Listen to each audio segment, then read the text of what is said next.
ഏറെക്കാലം വീട്ടമ്മയായി Indian national കോൺഗ്രസിന്റെ ദേശീയ പ്രസിഡന്റും MP ആയി ഇന്നും തുടരുന്ന സോണിയാഗാന്ധിയുടെ പുത്രി, നമ്മുടെ പ്രിയപ്പെട്ട രാജ്യത്തിന്റെ പ്രതിപക്ഷ നേതാവ് രാഹുൽ ഗാന്ധിയുടെ സഹോദരി, നമ്മളെല്ലാവരെയും അഭിസംബോധന ചെയ്യുന്നതിന് വേണ്ടി ഈ വേദിയിലേക്ക് നിങ്ങളെല്ലാവരുടെ സമ്മതത്തോടുകൂടി വോട്ടർമാരുടെ, വ്യാപാരികളുടെ, ഓട്ടോ ടാക്സി തൊഴിലാളികളുടെ, ഇവിടുത്തെ ജനാധിപത്യ വിശ്വാസികളുടെ പേരിൽ സ്വാഗതം ചെയ്തുകൊണ്ട് ഈ വേദിയിലോട്ട് ക്ഷണിക്കുകയാണ്.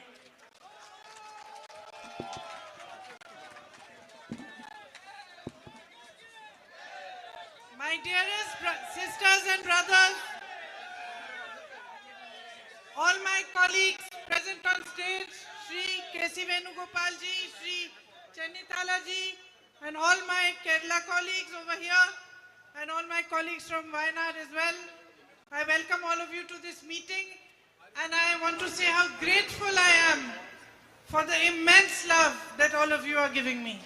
എന്റെ ഏറ്റവും സ്നേഹമുള്ള സഹോദരന്മാരെ, ശ്രീ K.C. വേണുഗോപാൽജി, രമേശ് ചെന്നിത്തലജി, അതുപോലെ വേദിയിലുള്ള എന്റെ സഹപ്രവർത്തകരെ, വയനാട്ടിലുള്ള എന്റെ സഹപ്രവർത്തകരെ, നിങ്ങളോട് ഞാൻ പറയാൻ ആഗ്രഹിക്കുന്നു, നിങ്ങൾ എനിക്ക് നൽകുന്ന ഇത്രയും വലിയ സ്നേഹത്തിന് ഞാൻ എത്രമാത്രം നിങ്ങളോട് കടപ്പെട്ടിരിക്കുന്നു എന്ന് പറയാൻ ഞാൻ ആഗ്രഹിക്കുന്നു. A few days ago I came to Wayanad to file my nomination papers to become the UDF candidate from Wayanad. കുറച്ച് ദിവസങ്ങൾക്ക് മുമ്പ് ഞാൻ വയനാട്ടിൽ എന്റെ നാമനിർദ്ദേശ പത്രിക സമർപ്പിക്കാൻ, ഐക്യ ജനാധിപത്യ മുന്നണിയുടെ വയനാട്ടിലെ സ്ഥാനാർത്ഥിയാകാൻ വേണ്ട നാമനിർദ്ദേശ പത്രിക സമർപ്പിക്കാൻ വേണ്ടി ഞാൻ വയനാട്ടിൽ വന്നു. I was arriving in my hotel at around 8 o'clock at night when on this road I saw 3 or 4 people standing, so I stopped and started speaking to them. അന്ന് നാമനിർദ്ദേശ പത്രിക കൊടുക്കാൻ വന്നപ്പോൾ തലേ ദിവസം രാത്രിയിൽ ഞാൻ ഹോട്ടലിലേക്ക് വരുന്ന വഴിയിൽ രാത്രിയായിരുന്നു. ആ സമയത്തുള്ള റോഡിൽ 3-4 പേരുണ്ടായിരുന്നു. അവർ നിന്നപ്പോൾ ഞാൻ അവിടെ നിർത്തി. അവരെന്തോ സംസാരിക്കായിരുന്നു, ഞാൻ അവിടെ നിർത്തി. One of them was from the army. അതിൽ ഒരാൾ ആർമിയിൽ നിന്നുള്ള ആളായിരുന്നു. And he spoke Hindi also, so he explained to me that he had traveled all around the country with his job in the army. അദ്ദേഹത്തിന് ഹിന്ദി സംസാരിക്കാൻ അറിയാവുന്ന ഒരാളുണ്ടായിരുന്നു. അദ്ദേഹം എന്നോട് പറയായിരുന്നു, ആർമിയിലായിരുന്ന സമയത്ത് അദ്ദേഹം രാജ്യം മുഴുവൻ സഞ്ചരിച്ച കാര്യം എന്നോട് പറയുകയായിരുന്നു. And he said that my mother wants to meet you. അദ്ദേഹം എന്നോട് പറഞ്ഞു, എന്റെ അമ്മയ്ക്ക് എന്നെ കാണണം എന്ന് അദ്ദേഹം എന്നോട് പറഞ്ഞു. But he said she couldn't walk up to here because she has a problem with her leg. പക്ഷെ അദ്ദേഹം പറഞ്ഞു, റോഡിൽ വരെ പ്രിയങ്കജിയെ കാണാൻ വേണ്ടിയിട്ട് റോഡിൽ വരെ വരാൻ അമ്മയ്ക്ക് പറ്റില്ല, കാരണം അമ്മയുടെ കാലിൽ എന്തോ പ്രശ്നമുണ്ടായിരുന്നു, നടക്കാൻ പറ്റില്ല. So I said, take me to your house. And I walked with him towards his house. അപ്പൊ ഞാൻ അദ്ദേഹത്തോട് പറഞ്ഞു, അപ്പൊ ശരി, എന്നാ ഞാൻ നിങ്ങളുടെ വീട്ടിലേക്ക് വരാം, എന്നെ നിങ്ങളുടെ വീട്ടിലേക്ക് കൊണ്ടുപോകും. ഞാൻ അദ്ദേഹത്തിന്റെ കൂടെ അവരുടെ വീട്ടിലേക്ക് നടന്നുപോയി. When I reached his house, it was already dark. And in the veranda of his house, I saw his mother. She was wearing a white long dress. She was waiting. And when she saw me, she had never seen me before. She had never seen me before, but when she saw me, she hugged me and held me as if I was her child. അത് മാത്രമല്ല, ഞാൻ ആ വീട്ടിലേക്ക് നടന്നു പോയപ്പോൾ രാത്രിയായിരുന്നു. ആ സമയത്ത് വരാന്തയിൽ ഞാൻ അദ്ദേഹത്തിന്റെ അമ്മയെ കണ്ടു. വെള്ള ഡ്രസ് ഇട്ടിരിക്കുന്ന അമ്മയായിരുന്നു. ആ അമ്മ എന്നെ ആദ്യമായിട്ട് കാണുകയാണ്. മുമ്പ് അമ്മ എന്നെ കണ്ടിട്ടേ ഇല്ല. പക്ഷെ എന്നെ കണ്ടപ്പോ സ്വന്തം മകളെ പോലെ എന്നെ ആലിംഗനം ചെയ്ത് ആ അമ്മ ചേർത്ത് പിടിക്കുകയായിരുന്നു വയനാട്ടിൽ. And I can truthfully tell you, I did not feel any difference in the way she held me and the way my mother holds me. ഞാൻ നിങ്ങളോട് സത്യസന്ധമായിട്ട് പറയട്ടെ, ആ അമ്മ എങ്ങനെ എന്നെ ആലിംഗനം ചെയ്ത് ചേർത്ത് പിടിച്ചപ്പോൾ എൻ്റെ അമ്മ എന്നെ ആലിംഗനം ചെയ്യുന്നതും ആ അമ്മ എന്നെ ആലിംഗനം ചെയ്തതും തമ്മിൽ ഒരു വ്യത്യാസവും എനിക്ക് തോന്നിയില്ല എന്ന് ഞാൻ നിങ്ങളോട് പറയുകയാണ്. She held my hand and took me in her home. She made me sit down and she put her rosary in my hand. അത് മാത്രമല്ല, ആ അമ്മ എൻ്റെ കൈ പിടിച്ചു എന്നെ വീട്ടിൽ കൊണ്ടുപോയി അവിടെ ഇരുത്തി. അത് മാത്രമല്ല, ആ അമ്മയുടെ കയ്യിലുണ്ടായിരുന്ന കൊന്ത എൻ്റെ കയ്യിൽ വെച്ച് തന്നു. Her name is Frisia and she told me, this rosary you give to your mother. അത് മാത്രമല്ല, ആ അമ്മയുടെ പേരെന്തായിരുന്നു അറിയോ? ഫ്രീസിയ. എൻ്റെ കയ്യിൽ കൊന്ത വെച്ച് തന്നിട്ട് ആ അമ്മ എന്നോട് പറഞ്ഞു, ഈ റോസറി, ഈ കൊന്ത കൊണ്ടുപോയി നിങ്ങളുടെ അമ്മയ്ക്ക് കൊടുക്കണം, അതായത് സോണിയ മാമിന് കൊടുക്കണം എന്നാണ് ആ അമ്മ എന്നോട് പറഞ്ഞത്. I felt like I have not even stepped into Wayanad and I already have a mother here. അത് മാത്രമല്ല, എനിക്ക് എന്താ തോന്നിയെന്നറിയോ, ഞാൻ വയനാട്ടിലോടൊന്ന് കാലെടുത്ത് വെച്ചതേ ഉള്ളൂ, അപ്പോഴേ എനിക്ക് ഇവിടെ ഒരു അമ്മയെ കിട്ടിയെന്നാണ് അന്നത്തെ ദിവസം എനിക്ക് തോന്നിയത്. That is how you made me feel. In നിങ്ങൾ the first moment that I stepped onto your soil. നിങ്ങളുടെ ഈ മണ്ണിൽ, വയനാടിന്റെ മണ്ണിൽ ആദ്യത്തെ പ്രാവശ്യം കാലെടുത്ത് വെച്ചപ്പോ വയനാട്ടുകാരായി നിങ്ങൾ എന്നെ അങ്ങനെയാണ് എനിക്ക് തോന്നിപ്പിച്ചത്. എനിക്കൊരു അമ്മയെ തന്നതുപോലെയാണ് നിങ്ങൾ എന്നെ തോന്നിപ്പിച്ചത്. When I was sitting next to Frisia and she handed me the rosary, it reminded me immediately of when I was 19 years old. ഞാൻ ഫ്രേസിയ എന്ന് പറയുന്ന അമ്മയുടെ അടുത്തിരുന്നപ്പോൾ ആ അമ്മ എൻ്റെ കയ്യിൽ കൊന്ത തന്നപ്പോഴൊക്കെ ഞാൻ 19 വയസ്സ്, എനിക്ക് 19 വയസ്സുണ്ടായിരുന്ന ആ സമയത്തെക്കുറിച്ചാണ് ഞാൻ ആലോചിച്ചത്. My father had just died, and maybe 6 or 7 months later, Mother Teresa had come to my house to meet my mother. എൻ്റെ അച്ഛൻ മരിച്ച സമയമായിരുന്നു. ആ സമയം ഒരു 5-6 മാസം കഴിഞ്ഞ ശേഷം ഒരു പ്രാവശ്യം മദർ തെരേസ എൻ്റെ വീട്ടിൽ എൻ്റെ അമ്മയെ കാണാൻ വന്ന സമയമായിരുന്നു. I had fever, so I was lying down in my bed. I didn't go out of the room. ആ സമയത്ത് എനിക്ക് പനി പിടിച്ചിരിക്കുകയായിരുന്നു. അതുകൊണ്ട് ഞാൻ മദർ തെരേസ വന്നപ്പോൾ ഞാൻ കാണാൻ പോയില്ല, ഞാൻ എൻ്റെ റൂമിൽ തന്നെ ബെഡിൽ കിടക്കുകയായിരുന്നു. But she asked to see me, and she came into my room and she sat by my bedside and she put her hand on my head. പക്ഷെ മദർ തെരേസ എനിക്ക് പോയി കാണാൻ പറ്റിയില്ല. പക്ഷെ എന്നെ കാണണമെന്ന് പറഞ്ഞ് ആ റൂമിൽ വന്നു. ഞാൻ കിടക്കുകയായിരുന്നു. അമ്മ എൻ്റെ തലയിൽ ഇങ്ങനെ കൈവച്ചു. And just like Frisia, she took my hand and she put her rosary in my hand. ഇപ്പോൾ കഴിഞ്ഞ പ്രാവശ്യം വയനാട്ടിൽ വന്നപ്പോൾ ഫ്രേസിയ എന്ന അമ്മ എൻ്റെ കയ്യിൽ ആ കൊന്ത വെച്ച് തന്നതുപോലെ അന്ന് മദർ തെരേസ എൻ്റെ കൈ പിടിച്ച് മദർ തെരേസയുടെ കയ്യിലിരുന്ന കൊന്ത എൻ്റെ കയ്യിൽ വെച്ച് തന്നു. And I think she saw that I was suffering because my father had died and I was troubled. And she probably may have realized that maybe I had fever because I was suffering and I was sad. ആ സമയം എൻ്റെ അച്ഛൻ മരിച്ചു കഴിഞ്ഞ സമയമായിരുന്നു. അന്ന് mother തെരേസയ്ക്ക് മനസ്സിലായിട്ടുണ്ടാവും ഞാൻ വലിയ ബുദ്ധിമുട്ടിലൂടെ കടന്നു പോവുകയാണ്, ഞാൻ വിഷമിച്ചിരിക്കുകയാണ്, ഞാൻ കഷ്ടപ്പാടിലൂടെ കടന്നു പോവുകയാണ്, അതുകൊണ്ടാണ് എനിക്ക് പനി പിടിച്ചതെന്നൊക്കെ മനസ്സിലാക്കിയിട്ടാവും ഒരു പക്ഷെ ആ കൊന്ത എൻ്റെ കയ്യിൽ വെച്ച് തന്നത്. And she said to me, "You come and work with me." അന്ന് മദർ തെരേസ എന്നോട് പറഞ്ഞു, എൻ്റെ കൂടെ വന്ന് പ്രവർത്തിക്കുമെന്ന് പറഞ്ഞു. So about 5 or 6 years later, after I got married and I had my own home, I went to work with Mother Teresa's sisters in Delhi. വിവാഹം കഴിഞ്ഞ് 5-6 വർഷങ്ങൾക്ക് ശേഷം എൻ്റെ വിവാഹം കഴിഞ്ഞ് എനിക്ക് സ്വന്തം കുടുംബമൊക്കെ ആയ ശേഷം മദർ തെരേസയുടെ സിസ്റ്റേഴ്സ് ഓഫ് ചാരിറ്റിയോടൊപ്പം പ്രവർത്തിക്കാൻ വേണ്ടി ഞാൻ ഡൽഹിയിൽ പോയി. So I started, my job was to teach the little children there some English and some Hindi. എൻ്റെ ആദ്യത്തെ അവിടുത്തെ തൊഴിൽ മദർ തെരേസയുടെ സന്യാസി സമൂഹത്തോട് ചേർന്ന് പ്രവർത്തിക്കുമ്പോൾ അവിടെയുള്ള കൊച്ചു കുട്ടികളെ ഇംഗ്ലീഷ് പഠിപ്പിക്കുക, ഹിന്ദി പഠിക്കുക എന്നൊക്കെയുള്ള ജോലി ചെയ്താണ് ഞാൻ അവിടെ തുടങ്ങിയത്. This is the first time that I'm talking about this in public, but it has a context. ഞാൻ ജീവിതത്തിൽ ആദ്യമായിട്ടാണ് ഒരു പൊതുവേദിയിൽ ഇത്തരം കാര്യങ്ങളെക്കുറിച്ച് ഈ കാര്യങ്ങളൊക്കെ പറയുന്നത്. പക്ഷെ ഇന്ന് നിങ്ങളോട് അത് പറയാൻ ഒരു സാഹചര്യമുണ്ട്. So my job was to teach the children, but on Tuesdays we also cleaned the bathrooms. We washed and mopped the floors. I helped to cook the food sometimes. Sometimes we taught them how to paint. Sometimes we took them for outings. കുട്ടികളെ പഠിപ്പിക്കുകയായിരുന്നു എൻ്റെ ജോലി. പക്ഷെ ചില ദിവസങ്ങളിൽ എനിക്ക് പാചകം ചെയ്യേണ്ടി വരും. ചൊവ്വാഴ്ച ദിവസങ്ങളിൽ പാചകം ചെയ്യണം, അവിടെയൊക്കെ വൃത്തിയാക്കേണ്ടി വരും. കുട്ടികളെ ചിലപ്പോൾ പെയിന്റ് ചെയ്യാൻ പഠിപ്പിക്കേണ്ടി വരും. ചിലപ്പോൾ ഈ കുട്ടികളെ കൊണ്ട് പുറത്തു പോകേണ്ടി വരും. ഇതൊക്കെയാണ് അവിടെ ചെയ്തിരുന്നത്. And by working with them, I began to understand their suffering and their pain and what service means.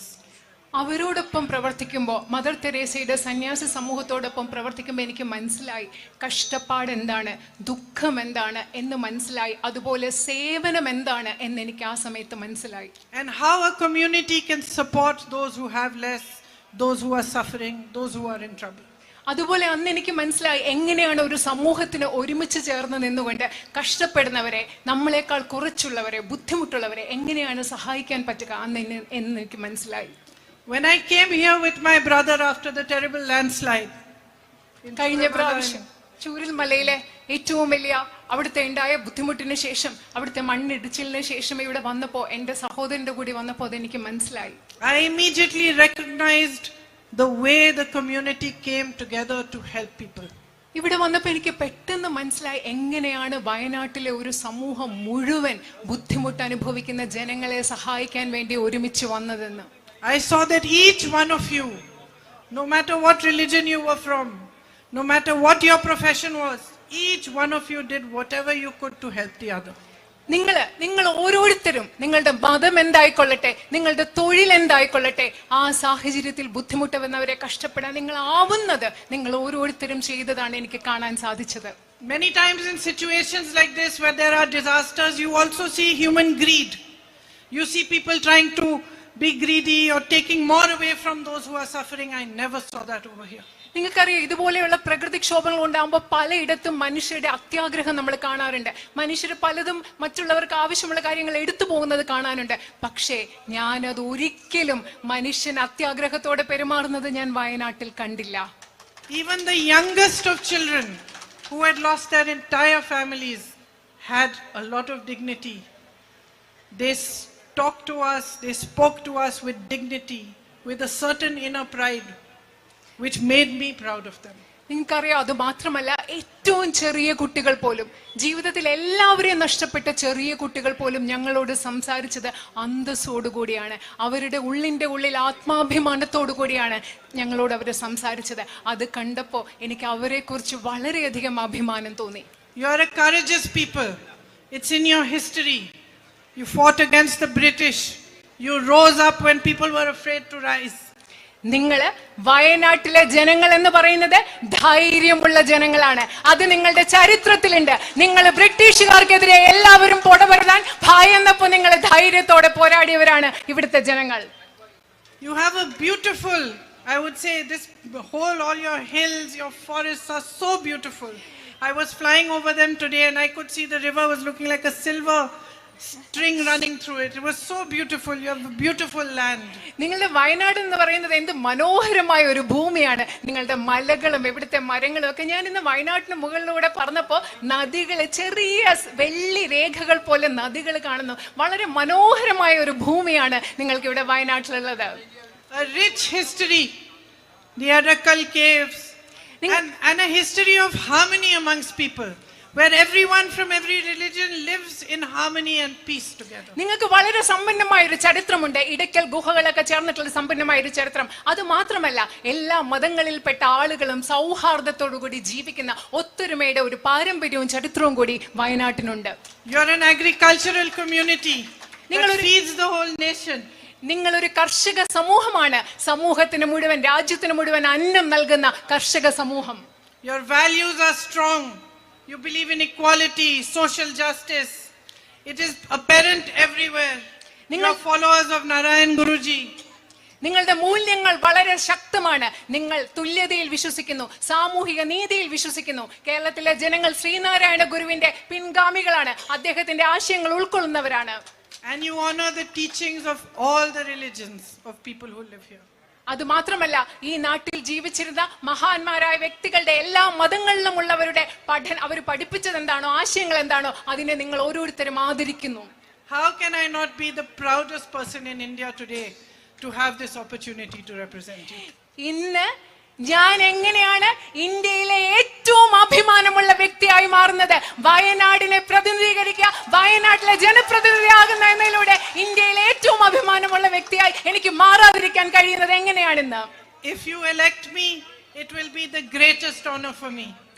നിങ്ങൾ എന്നെ നിങ്ങളുടെ ജനപ്രതിനിധിയായി തെരഞ്ഞെടുക്കുകയാണെങ്കിൽ എനിക്ക് കിട്ടുന്ന ഏറ്റവും വലിയ ആദരമായി ഞാൻ അതിനെ കണക്കാക്കും. You know the times we are living in, when there is a BJP government at the center. നിങ്ങൾക്കറിയാം, കേന്ദ്രത്തിൽ ഒരു BJP ഗവൺമെന്റ് അധികാരത്തിലിരിക്കുന്ന ഒരു കാലഘട്ടം, നമ്മൾ ജീവിക്കുന്ന കാലഘട്ടം എങ്ങനെയാണെന്ന് നിങ്ങൾക്കറിയാം. Where fear and mistrust and anger is spread amongst different communities. നമ്മുടെ രാജ്യത്തെ വിവിധ സമുദായങ്ങൾക്കിടയിൽ ഭയം, അതുപോലെ തന്നെ ദുരിതം, ദേഷ്യം, ഇതെല്ലാം പടർന്നു പിടിച്ചുകൊണ്ടിരിക്കുന്ന ഒരു കാലഘട്ടത്തിലാണ് നമ്മൾ ഇന്ന് ജീവിക്കുന്നത്. You have seen the attacks that take place on minorities. You have seen what's happened in Manipur. You have seen again and again the spread of anger, the spread of hatred by this government concerted in a planned fashion. നിങ്ങൾ കാണുന്നുണ്ട് ഈ രാജ്യത്തെ ന്യൂനപക്ഷങ്ങൾക്കെതിരെ എന്തുമാത്രം അക്രമമാണ് നടന്നുകൊണ്ടിരിക്കുന്നത്. നിങ്ങൾക്കറിയാം എന്തുമാത്രമാണ് മണിപ്പൂരിൽ നടന്നുകൊണ്ടിരിക്കുന്നത്. എന്താണെന്ന് അറിയാം. രാജ്യത്ത് മുഴുവൻ വെറുപ്പും വിദ്വേഷവും ഭയവും എങ്ങനെയാണ് ആസൂത്രിതമായി ഈ ഗവൺമെന്റ് നടപ്പിലാക്കിക്കൊണ്ടിരിക്കുന്നത്, പടർത്തിക്കൊണ്ടിരിക്കുന്നതെന്ന് നിങ്ങൾക്ക് കൃത്യമായി അറിയാം. The values of our constitution are constantly being subverted. നമ്മുടെ രാജ്യത്തെ ഭരണഘടനയുടെ മൂല്യങ്ങളെ നിരന്തരം അട്ടിമറിച്ചുകൊണ്ടിരിക്കുന്ന ഒരു കാലഘട്ടത്തിലാണ് നമ്മൾ ഇന്ന് ജീവിക്കുന്നത്. And policy after policy is made to favor the Prime Minister's friends rather than for the good of the public. പ്രധാനമന്ത്രിയുടെ സുഹൃത്തുക്കളെ സഹായിക്കുന്നതിന് വേണ്ടിയാണ് ഒന്നൊന്നായി ഈ രാജ്യത്തെ നയങ്ങൾ രൂപീകരിച്ചു കൊണ്ടിരിക്കുന്നത്. അത് ഈ രാജ്യത്തെ സാധാരണക്കാർക്ക് വേണ്ടിയുള്ള നയങ്ങളല്ല. There is no compassion for our farmers who toil in the heat and the dust day in and day out. There is no compassion for them. രാത്രിയും പകലിലും ഈ ചൂടിലും മണ്ണിലും പൊടിയിലും എല്ലാം കഷ്ടപ്പെടുന്ന നമ്മുടെ കർഷകരായ സഹോദരരോട് യാതൊരു അനുകമ്പയും അനുതാപവും ഈ ഗവൺമെന്റിനില്ല. There is no understanding of the traditions and no respect for the tribal peoples. Their lands are taken away and given away to big businessmen. നമ്മുടെ നാട്ടിലെ ആദിവാസികളുടെ പാരമ്പര്യത്തോട് ബഹുമാനമില്ല. അവരുടെ പാരമ്പര്യം എന്താണെന്ന് മനസ്സിലാക്കുന്നില്ല. അവരുടെ ഭൂമി എടുത്ത് ഈ രാജ്യത്തെ വൻകിട സമ്പന്നരായ വ്യവസായികൾക്ക് നൽകുകയാണ് ഈ ഗവൺമെന്റ് ചെയ്യുന്നത്. Here in Wayanad, you have a strong agricultural community. You grow coffee, rice, pepper, ginger, areca. നിങ്ങൾ ഇവിടെ വയനാട്ടിൽ വളരെ ശക്തമായ ഒരു കർഷക സമൂഹമുണ്ട്. നിങ്ങൾ കാപ്പി കൃഷി നടത്തുന്നു, നിങ്ങൾ ഇഞ്ചി കൃഷി നടത്തുന്നു, നിങ്ങൾ അതുപോലെ തന്നെ നിങ്ങൾ അടയ്ക്ക കൃഷി നടത്തുന്നു, നിങ്ങൾ നെൽകൃഷി നടത്തുന്നു. ഇതൊക്കെ ഇവിടെ നടക്കുന്നുണ്ട്. ഇഞ്ചി കൃഷി നടത്തുന്നുണ്ട്. Again and again the promises to give you MSP for your crops ring hollow. അത് മാത്രമല്ല, നിങ്ങൾക്ക് വീണ്ടും വീണ്ടും നിങ്ങളുടെ കാർഷിക വിലകൾക്ക് മിനിമം താങ്ങുവില നൽകാം എന്ന് പറയുന്ന വാഗ്ദാനം പൊള്ളയായ വാഗ്ദാനമാണ് വീണ്ടും വീണ്ടും നിങ്ങൾക്ക് നൽകിക്കൊണ്ടിരിക്കുന്നത്. Your tourism industry is strong, but so much more can be done to strengthen it further. നിങ്ങളുടെ വിനോദസഞ്ചാര വ്യവസായം എന്ന് പറയുന്നത് വളരെ ശക്തമാണ്. പക്ഷേ അതിനെ കൂടുതൽ ശക്തിപ്പെടുത്തുന്നതിന് ധാരാളം കാര്യങ്ങൾ ഇനിയും ചെയ്യേണ്ടതുണ്ട്. I see so many small shops, small businesses. All of you have suffered because of the government's policies. While you have to answer to them for GST and all sorts of taxes, and prices are rising, and my sisters find it difficult to move forward. Big businessmen flourish and they get all the benefits from the central government. നിങ്ങൾ ഇവിടെ ഇപ്പൊ ഞാൻ കാണുന്നുണ്ട് സാധാരണ കൊച്ചു കൊച്ചു കടകളുണ്ട്, ചെറിയ ചെറിയ കച്ചവടക്കാരുണ്ട്. ചരക്ക് സേവന നികുതി പോലെയുള്ള നയങ്ങൾ കൊണ്ട് നിങ്ങൾക്ക് ധാരാളം ബുദ്ധിമുട്ടുണ്ട്. ഇവിടെയുള്ള എന്റെ സഹോദരിമാർ ജീവിതം മുൻപോട്ട് കൊണ്ടുപോകാൻ ബുദ്ധിമുട്ടുകയാണ്. അതേസമയം ഗവൺമെന്റിന്റെ നയങ്ങൾ എപ്പോഴും സഹായിക്കുന്നത് വലിയ ബിസിനസ്സുകാരെയും അവർ വളർന്നുകൊണ്ടിരിക്കുന്ന ഒരു സാഹചര്യത്തിലാണ് നമ്മൾ ഇന്ന് ജീവിക്കുന്നത്. Unemployment is at an all-time high in the country. നമ്മുടെ രാജ്യത്ത് തൊഴിലില്ലായ്മ ഏറ്റവും കൂടുതൽ വലിയ നിരക്കിലാണ് ഇന്നുള്ളത്. Parents work hard to educate their children, but they see no future for them. നമ്മുടെ മാതാപിതാക്കൾ സ്വന്തം കുഞ്ഞുങ്ങളെ പഠിപ്പിക്കാൻ വേണ്ടി വളരെയധികം കഷ്ടപ്പെടുകയാണ്. പക്ഷെ തങ്ങളുടെ കുഞ്ഞുങ്ങൾക്ക് ഒരു ഭാവി കാണാൻ അവർക്ക് സാധിക്കുന്നില്ല. You have a hub of sports here, and I know you love soccer, but your facilities are not good enough. They need to be improved. New opportunities need to be created for all these young boys who train so hard and work so hard to play for their state, to play for their country. എനിക്കറിയാം വയനാട്ടിലുള്ള നിങ്ങൾക്ക് sports കായിക വിനോദങ്ങൾ വളരെ ഇഷ്ടമാണ്, football വളരെ ഇഷ്ടമാണ്. പക്ഷെ ഇവിടെ കൂടുതൽ സൗകര്യങ്ങൾ ഉണ്ടാകേണ്ട ആവശ്യമുണ്ട്. നമ്മുടെ രാജ്യത്തിന് വേണ്ടി, സംസ്ഥാനത്തിന് വേണ്ടി ഒക്കെ കളിക്കാൻ തയ്യാറായി നിൽക്കുന്ന ചെറുപ്പക്കാർക്ക് വേണ്ടി കൂടുതൽ സംവിധാനങ്ങൾ ആ മേഖലയിൽ ഉണ്ടാകേണ്ട ആവശ്യമുണ്ട്. And over the years, because of the change in the kind of crops you are growing, you have developed a water issue here as well that needs resolution. അത് മാത്രമല്ല, നിങ്ങൾ വർഷങ്ങളായി പലതരത്തിലുള്ള വിളകൾ നിങ്ങൾ കൃഷി ചെയ്യുകയാണ്. അതുകൊണ്ട് നിങ്ങൾക്ക് ജലവുമായിട്ട് ബന്ധപ്പെട്ട്, ജലസേചനവുമായി ബന്ധപ്പെട്ട ഒരു പ്രശ്നമുണ്ട്. അതും പരിഹരിക്കേണ്ടതുണ്ട് എന്ന് എനിക്കറിയാം. The tribal community needs access to healthcare, needs better access to education. You need better houses. അത് മാത്രമല്ല, ഇവിടുത്തെ ആദിവാസി സമൂഹത്തിന് കൂടുതൽ ആരോഗ്യ മേഖലയിൽ കൂടുതൽ പ്രവേശിക്കാനുള്ള സംവിധാനങ്ങൾ ഉണ്ടാകണം, കൂടുതൽ മെച്ചപ്പെട്ട വിദ്യാഭ്യാസം ഉണ്ടാകണം, അതുപോലെ കൂടുതൽ മെച്ചപ്പെട്ട സൗകര്യങ്ങൾ ഉണ്ടാവണം. While I was coming here, some girls were standing outside their school. They stopped me and I asked them, what is the biggest thing that you think needs to be done? And they told me again about the medical college. ഞാൻ ഇങ്ങോട്ട് വരുമ്പോൾ വഴിയിൽ കുറച്ച് പെൺകുട്ടികൾ നിൽക്കുന്നുണ്ടായിരുന്നു. ഞാൻ അവരോട് സംസാരിച്ചിട്ട് അവരോട് ചോദിച്ചു, നിങ്ങളുടെ ഏറ്റവും പ്രധാനപ്പെട്ട ആവശ്യം എന്താണ്, ഏറ്റവും അത്യാവശ്യമായി ഇവിടെ ചെയ്യേണ്ട കാര്യം എന്താണെന്ന് ചോദിച്ചപ്പോൾ അവർ പറഞ്ഞ മറുപടി മെഡിക്കൽ കോളേജ് എന്നതാണ്. And how important healthcare services are. എനിക്കറിയാം ആരോഗ്യ പരിരക്ഷാ സംവിധാനങ്ങൾ എത്രമാത്രം പ്രധാനപ്പെട്ടതാണെന്ന് അറിയാം. I know my brother has been fighting for it. and he has managed, at least with some pressure, to get some progress. But I promise you to fight as hard as him, if not harder, so that they should provide you with the facilities you need. എനിക്കറിയാം, എന്റെ സഹോദരൻ എന്നോട് അതിനെക്കുറിച്ച് പറഞ്ഞിട്ടുണ്ട്. വയനാട്ടുകാർക്ക് ഒരു medical college കിട്ടുന്നതിന് വേണ്ടി എന്റെ സഹോദരൻ ഒരുപാട് കഷ്ടപ്പെട്ടിട്ടുണ്ട്. പക്ഷേ അദ്ദേഹത്തിന് അതിൽ കുറച്ചെങ്കിലും പുരോഗതി ഉണ്ടാക്കാൻ സാധിച്ചു എന്ന് എനിക്ക് കരുതുന്നു. ഞാൻ എന്റെ സഹോദരൻ എത്രമാത്രം വയനാട്ടിലെ മെഡിക്കൽ കോളേജിന് വേണ്ടി പ്രവർത്തിച്ചു, അതുപോലെ ശക്തമായി നിങ്ങൾക്ക് മെഡിക്കൽ കോളേജ് ലഭ്യമാക്കാൻ ഞാൻ പ്രവർത്തിക്കുമെന്ന് നിങ്ങൾക്ക് ഉറപ്പ് നൽകുന്നു. Another gentleman stopped me on the road while coming here, and he told me, he said, promise me that you are going to fight about the night ban, because I come from that side and I do not get leave of 2 days, and I have to leave at 4 o'clock to be able to come through the forest. He said, promise me you will fight for it. And he said, promise that you will fight to find some resolution, as much as can be done, for the man and animal conflict that we are facing. അത് മാത്രമല്ല, ഞാൻ വഴിയിൽ വരുന്നപ്പോൾ മറ്റൊരാൾ എന്നെ അവിടെ പിടിച്ചു നിർത്തിയിട്ട് പറഞ്ഞു, എനിക്ക് ഉറപ്പ് നൽകൂ, എനിക്ക് വാഗ്ദാനം നൽകൂ, നിങ്ങളാൽ പറ്റുന്നത് ഇവിടുത്തെ രാത്രി യാത്രാ നിരോധനം ഇല്ലാതാക്കാൻ വേണ്ടി നിങ്ങളാൽ പറ്റുന്നത് ചെയ്യാം എന്ന് എനിക്ക് ഉറപ്പ് നൽകുന്നു. കാരണം എനിക്ക് 2 ദിവസത്തെ ലീവ് കിട്ടുന്നില്ല, കാട്ടിൽ കൂടെ വന്ന് തിരിച്ചു പോകാനുള്ള ലീവ് എനിക്ക് കിട്ടുന്നില്ല. അതുപോലെ നിങ്ങൾ എനിക്ക് ഉറപ്പ് നൽകുന്നു, ഉറപ്പ് നൽകണം, ഇവിടുത്തെ വന്യജീവി സംഘർഷം ഇല്ലാതാക്കാനും നിങ്ങൾക്ക് പറ്റുന്നത് പോലെ പ്രവർത്തിക്കാം എന്ന് എനിക്ക് ഉറപ്പ് നൽകണമെന്ന് ആ മനുഷ്യൻ എന്നോട് ആവശ്യപ്പെട്ടു.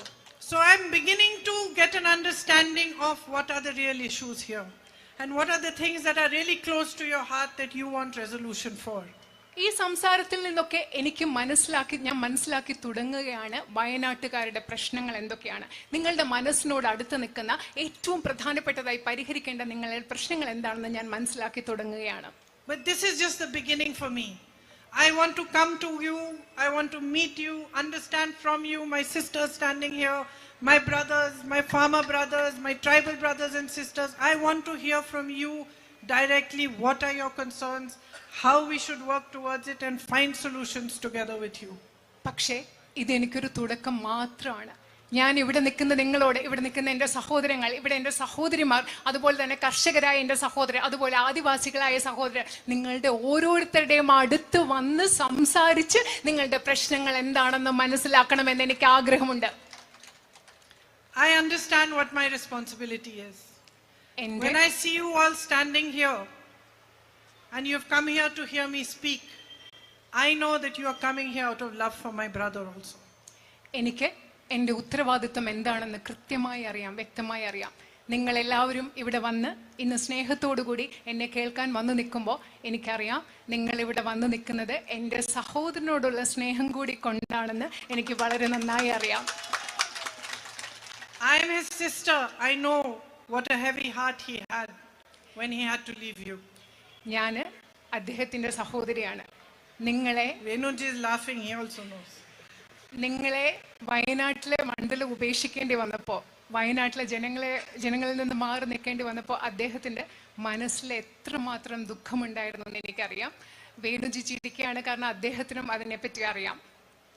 You gave him love when everybody had turned their back on him. എല്ലാവരും അദ്ദേഹത്തിനെതിരെ തിരിഞ്ഞപ്പോൾ വയനാട്ടിലെ നിങ്ങൾ ഓരോരുത്തരും അദ്ദേഹത്തിന് സ്നേഹം നൽകി. It is you, each one of you, each one standing here, each person who lives in Wayanad, every brother, every sister, every child, every mother, every father who gave him the courage to walk 4,000 kilometers and travel another 4,000 kilometers across this country for unity and peace. അത് മാത്രമല്ല, ഇത് നിങ്ങൾ ഓരോരുത്തരുമാണ്. വയനാട്ടിലെ നിങ്ങൾ ഓരോരുത്തരുമാണ്. വയനാട്ടിലെ ഓരോ അച്ഛനും, വയനാട്ടിലെ ഓരോ അമ്മയും, വയനാട്ടിലെ ഓരോ കുഞ്ഞും, വയനാട്ടിലെ ഓരോ കർഷകരും, നിങ്ങൾ ഓരോരുത്തരുമാണ് ഈ രാജ്യത്തിന്റെ 4000 കിലോമീറ്റർ ഈ രാജ്യം മുഴുവൻ നടക്കാൻ, മറ്റൊരു 4000 കിലോമീറ്റർ ഈ രാജ്യം മുഴുവൻ നടക്കാൻ, ഈ രാജ്യത്തിന്റെ ഐക്യത്തിനും സ്നേഹത്തിനും വേണ്ടി പോരാടാനുള്ള ധൈര്യം എന്റെ സഹോദരന് നൽകിയത് വയനാട്ടുകാരായ നിങ്ങൾ ഓരോരുത്തരുമാണ്. He has a deep relationship with you. He even tells me, not just in public, in private also he tells me that you are his family. He does not treat you like an electorate, he treats you like a family. അദ്ദേഹത്തിന് നിങ്ങളോട് വളരെ ആഴത്തിലുള്ള ഒരു ബന്ധമുണ്ട്. പൊതുവേദിയിൽ മാത്രമല്ല, സ്വകാര്യമായിട്ട് അദ്ദേഹം എന്നോട് പറയും, നിങ്ങളെ അദ്ദേഹം കാണുന്നത് അദ്ദേഹത്തിന് വോട്ട് ചെയ്യുന്ന സമ്മതിദായകരായിട്ടല്ല, അദ്ദേഹത്തിന്റെ മണ്ഡലത്തിലെ ആളുകളായിട്ടല്ല, വയനാട്ടുകാരെ സ്വന്തം കുടുംബമായിട്ടാണ് അദ്ദേഹം കാണുന്നത്. Today we are fighting a very big battle. ഇന്ന് നമ്മൾ വലിയൊരു യുദ്ധമാണ്, നമ്മൾ ഇന്ന് പോരാട്ടമാണ് നമ്മൾ ഇന്ന് നടത്തിക്കൊണ്ടിരിക്കുന്നത്. And he is leading that battle. ആ യുദ്ധം, ആ പോരാട്ടത്തെ നയിക്കുന്നത് എൻ്റെ സഹോദരനായ അദ്ദേഹമാണ്. And all of us are fighting for the values on which this country was built. നമ്മൾ എല്ലാവരും ഇന്ന് പോരാടുന്നത് ഈ രാജ്യം ഏത് മൂല്യങ്ങളുടെ അടിസ്ഥാനത്തിലാണോ നിർമ്മിക്കപ്പെട്ടിരിക്കുന്നത് ആ മൂല്യങ്ങൾക്ക് വേണ്ടിയാണ്. We are fighting for the values of our constitution. നമ്മൾ നമ്മുടെ ഭരണഘടനാ മൂല്യങ്ങൾക്ക് വേണ്ടിയാണ് ഇന്ന് പോരാടിക്കൊണ്ടിരിക്കുന്നത്. Today we are fighting for democracy. നമ്മൾ ജനാധിപത്യത്തിന് വേണ്ടിയാണ് ഇന്ന് പോരാടിക്കൊണ്ടിരിക്കുന്നത്. Today we are fighting for equality. നമ്മൾ ഇന്ന് തുല്യതയ്ക്ക് വേണ്ടിയാണ് പോരാടിക്കൊണ്ടിരിക്കുന്നത്. Today we are fighting for the truth. നമ്മൾ ഇന്ന് സത്യത്തിന് വേണ്ടിയാണ് പോരാടിക്കൊണ്ടിരിക്കുന്നത്. And each one of you is an important soldier in this fight. ഈ പോരാട്ടത്തിൽ ഇവിടെ നിൽക്കുന്ന നിങ്ങൾ ഓരോരുത്തരും ഇതിലെ ഓരോ പോരാട്ടത്തിലെ ഒരു പ്രധാനപ്പെട്ട ഭടനാണ് എന്ന് പറയാൻ ഞാൻ ആഗ്രഹിക്കുന്നു. So please understand that along with me you also have a responsibility towards your country. നിങ്ങൾ പ്രധാനപ്പെട്ടതായി ഒന്ന് മനസ്സിലാക്കുക, എന്നോടൊപ്പം നിങ്ങൾക്ക് ഓരോരുത്തർക്കും ഈ രാജ്യത്തോട് ഒരു വലിയ ഉത്തരവാദിത്വമുണ്ടെന്ന് നിങ്ങൾ മനസ്സിലാക്കുക. Because if there is a time to stand for what is right, if there is a time to stand for the truth, if there is a time to stand up for democracy, it is now. എപ്പോഴെങ്കിലും ഈ രാജ്യത്ത് സത്യത്തിന് വേണ്ടി നിൽക്കേണ്ട ഒരു സമയമുണ്ടെങ്കിൽ, എപ്പോഴെങ്കിലും ഈ രാജ്യത്ത് ശരിക്ക് വേണ്ടി നിൽക്കേണ്ട ഒരു സമയമുണ്ടെങ്കിൽ, എപ്പോഴെങ്കിലും ഈ രാജ്യത്ത് ജനാധിപത്യത്തിന് വേണ്ടി നിൽക്കുന്ന ഒരു സമയമുണ്ടെങ്കിൽ അത് ഇന്നാണ്, ഈ സമയമാണെന്ന് നിങ്ങളോട് പറയാൻ ഞാൻ ആഗ്രഹിക്കുന്നു. And each one of you with this one vote of yours can stand up for the right thing. നിങ്ങൾക്ക് ഓരോരുത്തർക്കും ലഭ്യമായ ഈ ഒരു വോട്ട് കൊണ്ട് എന്താണ് ശരി, ആ ശരിക്ക് വേണ്ടി നിലനിൽക്കാൻ സാധിക്കും. So somebody asked me, one journalist, while I was coming here, what is your expectation, Priyanka ji? ഞാൻ ഇങ്ങോട്ട് വരുമ്പോൾ ഒരാൾ ചോദിച്ചു, ഒരു പത്രപ്രവർത്തകൻ എന്നോട് ചോദിച്ചു, പ്രിയങ്കാജി താങ്കളുടെ പ്രതീക്ഷ എന്താണ്? And he was saying, so many lakh votes and so many lakh votes, that is not my expectation. അദ്ദേഹം പറയായിരുന്നു, ഇത്ര ലക്ഷം വോട്ടുകൾ. ഞാൻ പറയാ, എന്റെ പ്രതീക്ഷ അതൊന്നുമല്ല. My expectation is simply that you look within your hearts. എന്റെ പ്രതീക്ഷ എന്ന് പറയുന്നത്, എൻ്റെ ഒരേ ഒരു പ്രതീക്ഷ എന്ന് പറയുന്നത്, നിങ്ങൾ നിങ്ങളുടെ ഹൃദയങ്ങളിലേക്ക് തിരിഞ്ഞു നോക്കണം എന്നതാണ് എൻ്റെ ഒരേ ഒരു പ്രതീക്ഷ. And you recognize what is happening around you today, and you recognize that this is the time where your vote has to go for democracy, for peace, for equality, for India. അത് മാത്രമല്ല, നിങ്ങൾ നിങ്ങളുടെ ചുറ്റും നടക്കുന്ന കാര്യങ്ങൾ എന്താണെന്ന് തിരിച്ചറിയണം. നിങ്ങൾ മനസ്സിലാക്കണം, ഈ സമയം എന്ന് പറയുന്നത് നിങ്ങളുടെ വോട്ട് ജനാധിപത്യത്തിന് വേണ്ടി പോകേണ്ടതാണ്, തുല്യതയ്ക്ക് വേണ്ടി പോകേണ്ടതാണ്, നിങ്ങളുടെ രാജ്യത്തിന് വേണ്ടി, നിങ്ങളുടെ ഇന്ത്യക്ക് വേണ്ടി ചെയ്യേണ്ടതാണ് നിങ്ങളുടെ വോട്ട് എന്ന് നിങ്ങൾ തിരിച്ചറിയേണ്ട സമയമാണിത്. As far as I am concerned, if you choose to elect me as your member of parliament, I can promise you this: I will work as hard for you as I possibly can. ഞാൻ നിങ്ങളോട് ഒരു കാര്യം പറയട്ടെ, നിങ്ങൾ എന്നെ നിങ്ങളുടെ പ്രതിനിധിയായി തെരഞ്ഞെടുക്കുകയാണെങ്കിൽ ഈ കാര്യം എനിക്ക് ഉറപ്പ് നൽകാൻ സാധിക്കും. എനിക്ക് പറ്റുന്ന അത്രയും, എനിക്ക് സാധ്യമായ അത്രയും നിങ്ങൾക്ക് വേണ്ടി കഷ്ടപ്പെടാൻ, കഠിനാധ്വാനം ചെയ്യാൻ ഞാൻ തയ്യാറാണെന്ന് ഞാൻ നിങ്ങൾക്ക് ഉറപ്പ് നൽകുന്നു. I will stand side by side with you and I will fight for your issues.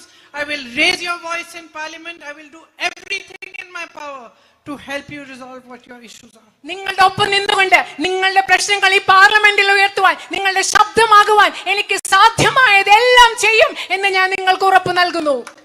I will fight for the young people of Wayanad, especially for my young girls, for my sisters, for a strong and independent future for all of you. ഞാൻ വയനാട്ടിലെ യുവജനതയ്ക്ക് വേണ്ടി ഞാൻ പോരാടും. അത് മാത്രമല്ല, വയനാട്ടിലെ എന്റെ ചെറുപ്പക്കാരികളായ സഹോദരിമാർക്ക് വേണ്ടി, എന്റെ സഹോദരിമാർക്ക് വേണ്ടി, അവർക്ക് സ്വതന്ത്രമായ ഒരു ഭാവി ഉറപ്പാക്കുന്നതിന് വേണ്ടി ഞാൻ പോരാടുമെന്ന് നിങ്ങൾക്ക് ഉറപ്പ് നൽകുന്നു. If you give me your trust, I will not let you down. നിങ്ങളുടെ വിശ്വാസം എനിക്ക് നൽകുകയാണെങ്കിൽ നിങ്ങൾക്ക് മുൻപിൽ നിങ്ങളെ ഞാൻ ഒരിക്കലും പരാജയപ്പെടുത്തുകയില്ല എന്ന് ഞാൻ ഉറപ്പ് നൽകുന്നു. So I hope to see you again soon. And I hope that if you do elect me as your MP, you will be happy with me and you will see that I will not let you down. അത് മാത്രമല്ല, ഞാൻ നിങ്ങളെ വളരെ വേഗം അടുത്ത് തന്നെ കാണാമെന്ന് വിചാരിക്കുന്നു. നിങ്ങളുടെ MP ആയി പാർലമെന്റ് ജനപ്രതിനിധിയായി നിങ്ങൾ എന്നെ തെരഞ്ഞെടുക്കും. നിങ്ങൾ എന്നോട് തിരഞ്ഞെടുക്കുന്നതിൽ നിങ്ങൾ സന്തുഷ്ടരായിരിക്കുമെന്ന് വിശ്വസിക്കുന്നു. നിങ്ങൾ എന്നെ വിശ്വസിക്കുമെന്നും ഒരിക്കലും ഞാൻ കാരണം നിങ്ങൾക്ക് ബുദ്ധിമുട്ടുണ്ടാവില്ല എന്ന് ഞാൻ വിശ്വസിക്കുന്നു. I am most grateful for the love you have given me.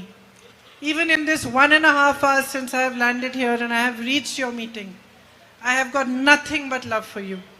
And no matter what, that love will always be reciprocated in my heart and I will always be here for you. Thank you. നിങ്ങൾ എനിക്ക് നൽകിയ സ്നേഹത്തിന് ഞാൻ വളരെയധികം വീണ്ടും പറയാണ്, വളരെയധികം കടപ്പെട്ടിരിക്കുകയാണ്. ഇവിടെ വന്നിട്ട് ഇങ്ങോട്ട് വന്ന 1.5 മണിക്കൂർ എനിക്ക് നിങ്ങൾ സ്നേഹം മാത്രമേ തന്നിട്ടുള്ളൂ. എല്ലാ കാലത്തും എൻ്റെ ഹൃദയത്തിൽ ആ സ്നേഹം ഉണ്ടാകും. എന്ത് സംഭവിച്ചാലും ഞാൻ ആ സ്നേഹം നിങ്ങൾക്ക് തിരിച്ചു തരും. നിങ്ങളുടെ കൂടെ ഞാൻ ഉണ്ടായിരിക്കും എന്ന് ഉറപ്പ് നൽകുന്നു. നന്ദി. Thank you.